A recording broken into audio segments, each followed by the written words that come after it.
Hi everyone, welcome back to another scrapbook layout video and thank you for joining me again today. So today I am actually doing the Winter Wonderland challenge for my little scrapbook store. Now by the time this video goes up, I don't know how much time you will have. You only have till the 28th to enter into the challenges from the January online crop. So I don't know if this one will go up, but the fun thing about these challenges is you can use them anytime you want. They're good for if you're in a slump or if you just want an idea for a layout. So that's kind of what happened here is I think I mentioned in my last video that I didn't really know what to do with this collection. So, but I'm so close to like using it up, I feel like I don't want to put it away and just have these scraps sitting there for a few years. And not only that, but they go really well with these photos as well. I have mentioned that as well. So I decided to go ahead and the Winter Wonderland, great. So what I did for that, it's going to become my title. Let me look at the challenge here really quick to see what I think it's just basically a page about. It can be depicting your winter wonderland. It could be a snowy day with little ones, your favorite hot beverage, anything that kind of basically that's winter, your winter wonderland. I'm going to use it as a title, as I mentioned, and I chose a bunch of pictures from when we went to the mountain, and these are not, none of these photos have, I don't think any of them have my kids in them or anything. These are just random photos that I took around, while we were up there, just trying to play around with photography a little bit more. I also mentioned that in my last video. And so some of these photos is just scenery. And I really liked these photos, so I'm going to scrapbook them because that's what scrapbooking is about, is to scrapbook what you enjoy. So I am following a sketch, I believe, by Scrapbook Generation, and I'm going to alter the photos that go on the right-hand side of the layout a little bit. And I'm going to, because I didn't have, they had 3x4 and 6x4 pictures, but you can see theirs were vertical and I only had horizontal. So you're going to watch me as I change that around a little bit. I did ink all my edges off camera with my black Close to My Heart ink. I just really like the way that ink is looking with it.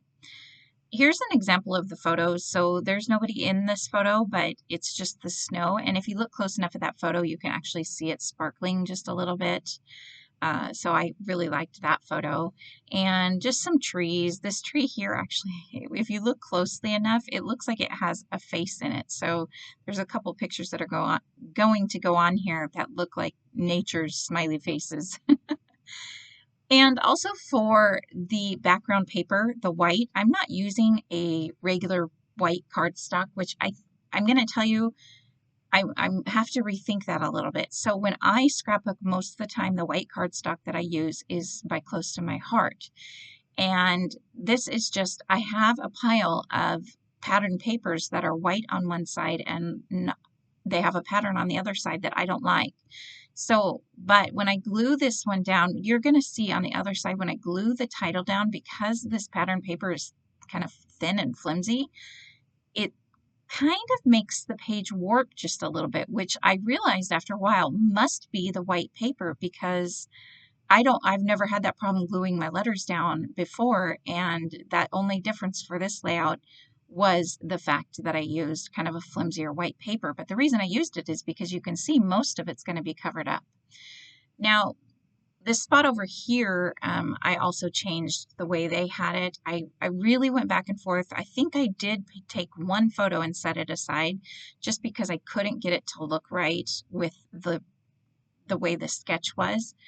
But I wanted to include all these photos. I enjoyed these photos, and so that's why I'm including them all. So it works out really good. I'm super happy with this layout. Now for the stripe strips, I'm just using the plain, I didn't really have a good stripe. I did have that kind of plaid one, but I wanted to use bigger strips of that plaid since I really like it. You can see it's on there. So instead of the thin stripe strips that Scrapbook Generation has a lot on their sketches, I went ahead and used just the pattern paper, or no, the coordinating solid. It's not cord stock, but with Echo Park, they have the solids pack that matches everything. So, and also because I used these silver peel-offs in the last video on the layout and really liked how it looked, I'm going to add a couple of them to this layout as well.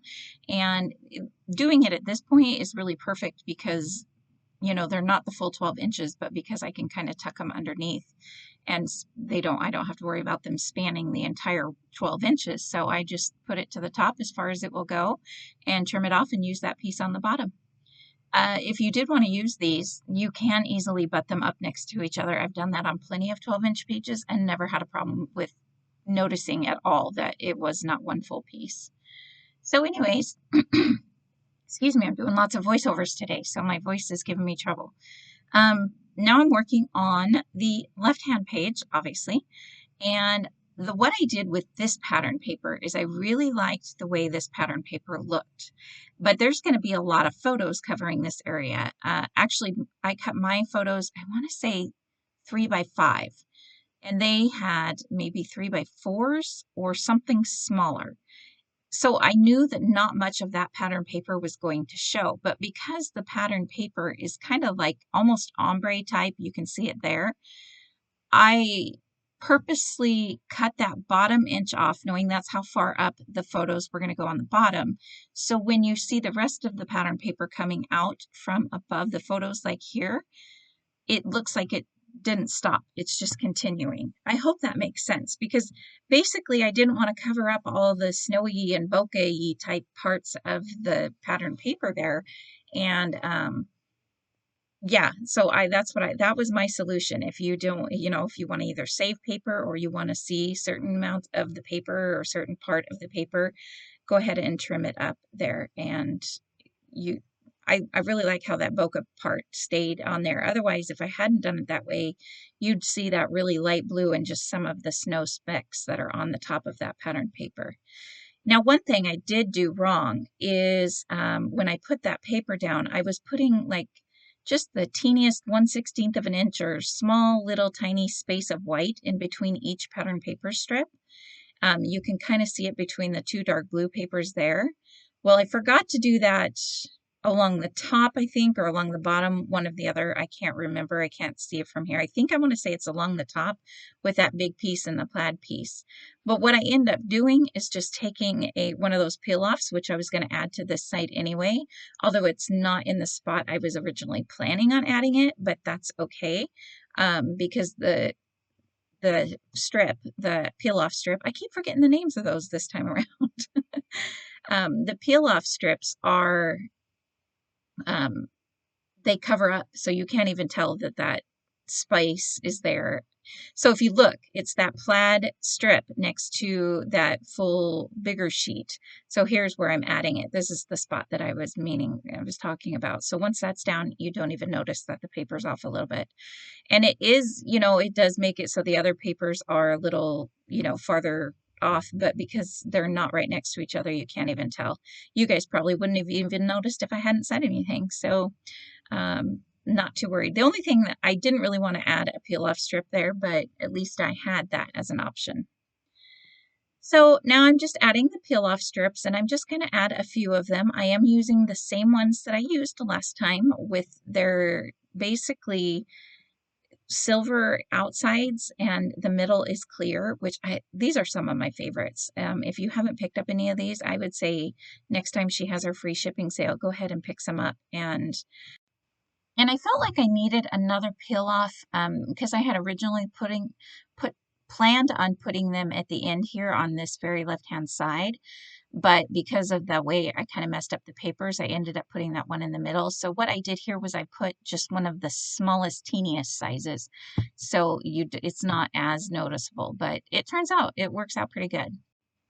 So here I have gently put down that Wonderland title. I don't think it's actually glued down at this point. Oh, no, I did glue it down so I could glue these two pictures down.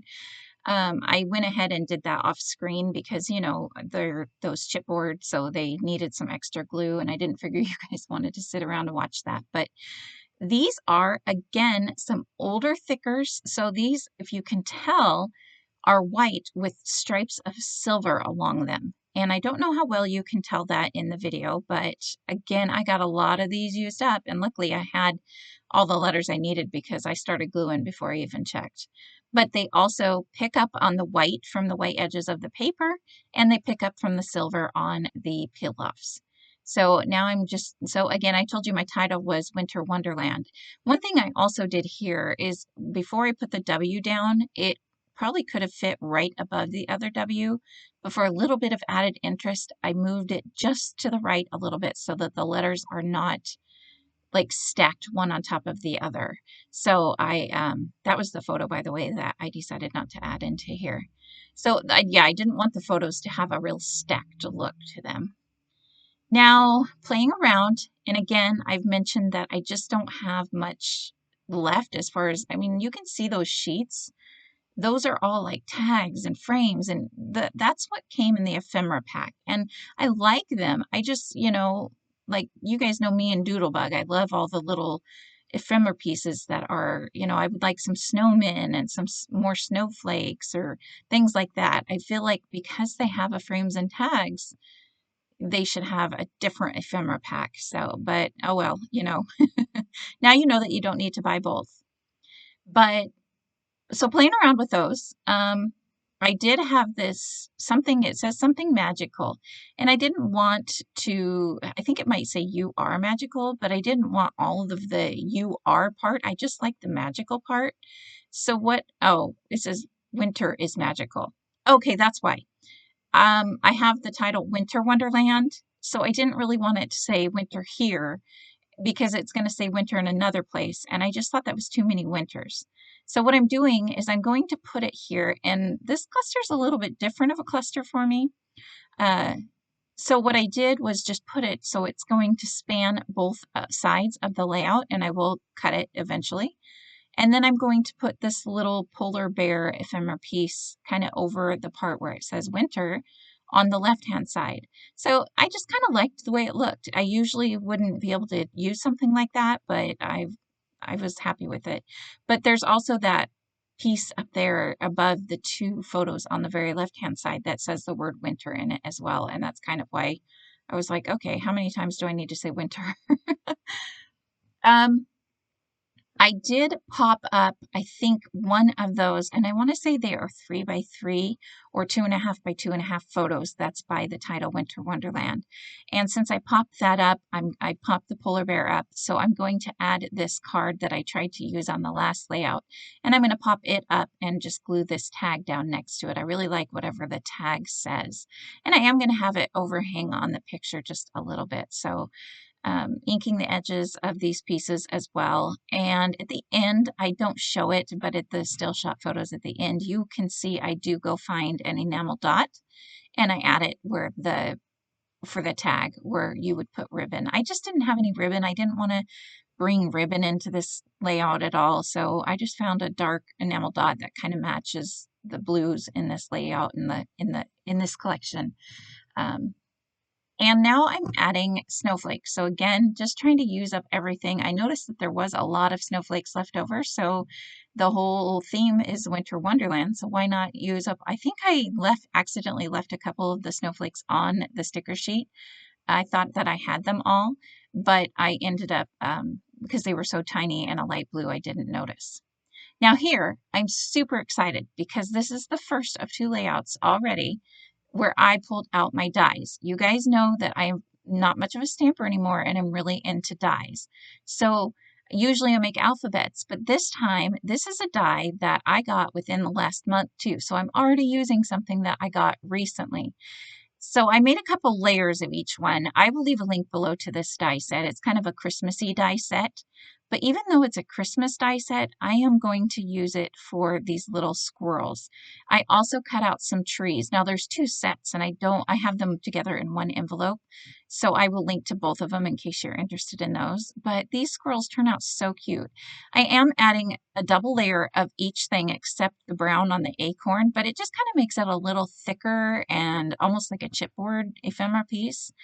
And then also what I'm going to add is a few little dots on the scarf to kind of help him stand out a little bit. And I know this part isn't very clear, but when I hold the squirrel up, see, look at that. So cute. So what I did was I made sure to do it out of a couple different browns. The light brown that I used is the solid color paper that came with the collection, because I got it in the Happy Scrappy bag from my little scrapbook store. And the dark color is just a piece of scrap brown cardstock that I have in my little scrap folder. So I really love how this turned out with these. This was a great way, since I've mentioned there's not very much ephemera left. This was a great way to add just a little bit more to the layout, and it brought a lot of the browns from the pictures out. I know there's a little bit of browns in this collection, and this just kind of pulled it out even more. I did have to move that one snowflake, but I was fine with that because I really like the squirrel. So I'm going to add that squirrel and that tree to the left-hand side, and then I'm going to take a tree and a squirrel and add it over here. First, I thought I would add it to the bottom. And actually looking at it in the screen, I kind of liked it there, but I end up moving it up above. And had I thought about this before, I might have changed my clusters around a little bit, but I like it up there. What I add to this guy was just a little hat. I didn't give him an acorn just to try to make them a little different, but again, I added a little bit of stripes and dots on his hat to just kind of give it a little bit of interest. The other thing I did after the video was over was I added a little bit of white snow marks with my white pen on the trees to make it look like there's snow, which you can see in the close-up photos. And I also added my date because I thought, why not use up more of these thickers and add the date so it goes down in that kind of empty area down in the right-hand side. So let me know what you think of the dies and how cute. Oh, I love it. I know that there's kind of that cluster there in the middle with nothing in it, but I'm okay with that totally.